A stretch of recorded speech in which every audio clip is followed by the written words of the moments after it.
Balancing rations. What are the steps in balancing a ration? A ration is the total amount of feed an animal consumes in a 24-hour period. A ration needs to provide the right amount and proportion of nutrients needed by the animal during its particular life cycle stage. A diet is the type and amount of feed an animal receives in its ration. Diet should be based on the needs of the animal being fed and the nutrient content of the feed available. There are 4 basic steps that should be followed when developing a balanced ration.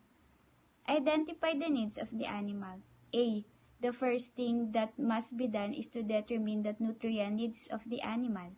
This is done by identifying the kind, age, weight, and function of the animal for which the ration is being formulated. A mature sow in a lactation has different nutrients needs than a newborn piglet. The nutrient needs requirements are called feeding standards. Feeding standards are based on average requirements and may not meet the needs under specific feeding conditions. Adjustments should be made if unusual conditions are present. Identify available feedstuff. A feedstuff is an ingredient used in making feed for animals. The producer must then choose which feedstuff to include in the ration. The decision is based on nutrient value of the feedstuff and availability. Availability of the feedstuff is determined by the location of the producer developing the ration. For example, a producer in the Midwest is more likely to use a soybean meal as a source of protein, while a producer in New Mexico would be likely to use cottonseed meal as a protein source in livestock feed.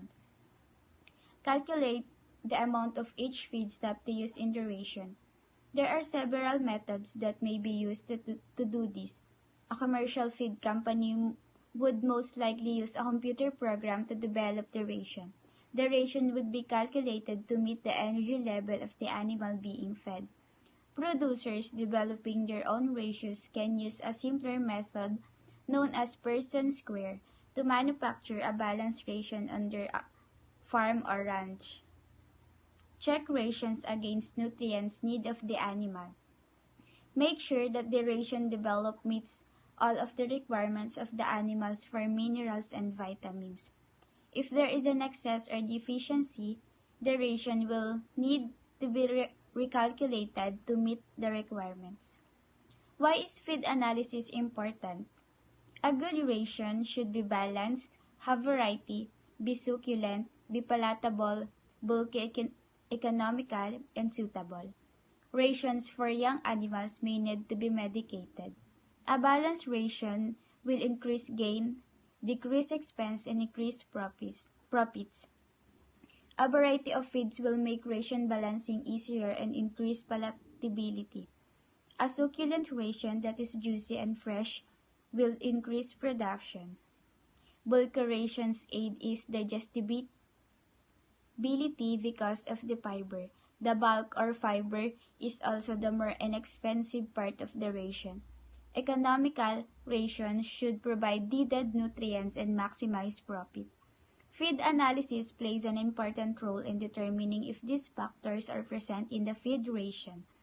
Feed analysis is the process of determining the nutrients in the feedstuff or prepared mixed feed. Feed analysis is most often done in a laboratory. The information gained through this process is important in selecting the diets of animals to assure a balanced ration. Labels on feed containers report some of the feed analysis information. An analysis provides information in several areas. Random commercial feed samples may be tested by the New Mexico Department of Agriculture. A dry matter is the weight of feed materials after moisture has been driven out. Feed quality is based on the proportion of water in the feed. B. Crude protein is the nitrogen content of feed multiplied by 6.25, a constant factor. Feedstuffs with higher crude protein are typically more nutritious. C. Fat. Fat content is determined by using either extract process. The either dissolves the fat The remaining feed material is weighed and the percentage of fat is calculated. D. Ash is the residue that remains after the feed has been burned at a temperature of 600 Celsius. E. Crude fiber is determined by boiling the feed materials is an acid and using laboratory procedures to dry the feed. The weight before and after drying is measured and used to calculate %.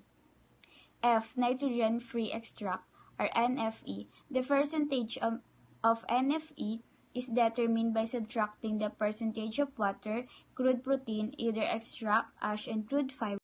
G. Minerals. Feed materials can be analyzed for mineral content. Example of a feed label. Examples of nutrients content of selected feedstuff. How is nutritional information used in developing rations? The two nutrients found in the greatest amounts in most rations are protein and energy. A.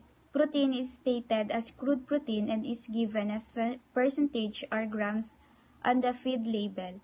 Protein needs are higher for young, lactating, and pregnant animals. The needs of an animal must be matched with its diet. B. Energy comes from carbohydrates, fats, and some proteins in feed. Most concentrates have higher energy than do roughage, has versus gain, for example. Energy is stated as total digestible nutrients, or TDN. Energy is measured in calories. A calorie is the amount of heat needed to raise the temperature of 1 gram of water 1 degree Celsius.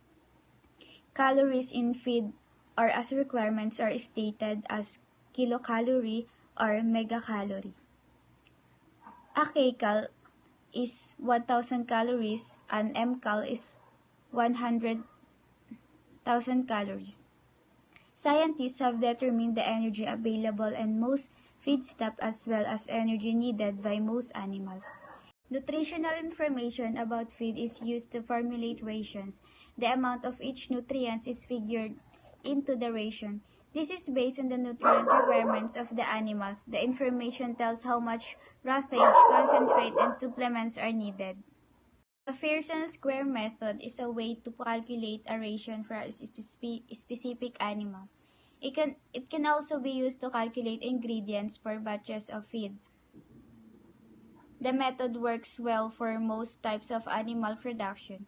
One weakness of this method is the calculated ration may be adequate in terms of protein but deficient in minerals and vitamins.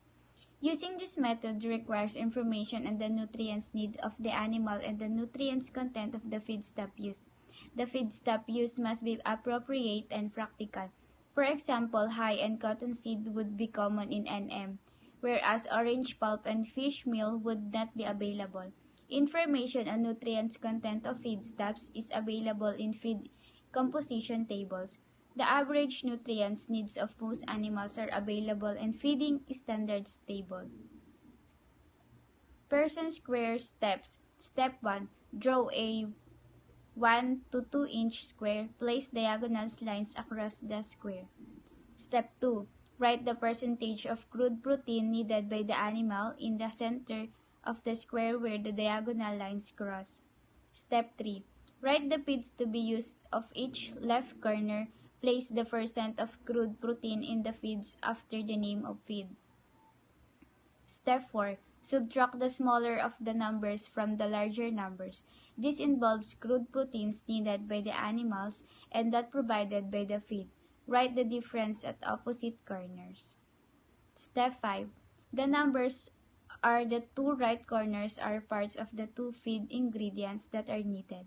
Parts can be measured as weight or volume just so the proportion remains as was calculated. Step 6. The percentage of each feed needed in the ration can be found of dividing the number of parts by the total parts. The percentage must equal 100. Step 7. The amount of each feed ingredient for a large batch of feed is determined by multiplying the percentage of each by the total amount of feed desired. Step 8. The cost of each feed ingredients as well as the total feed expense may now be calculated. Step 8. The cost of each feed ingredients as well as the total feed expense may now be calculated. This allows the producer to compare ingredients and find the most inexpensive feed that will meet the animal's needs. Review and summary.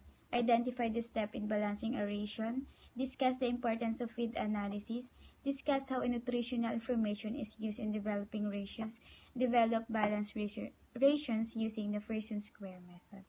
That's all. Thank you.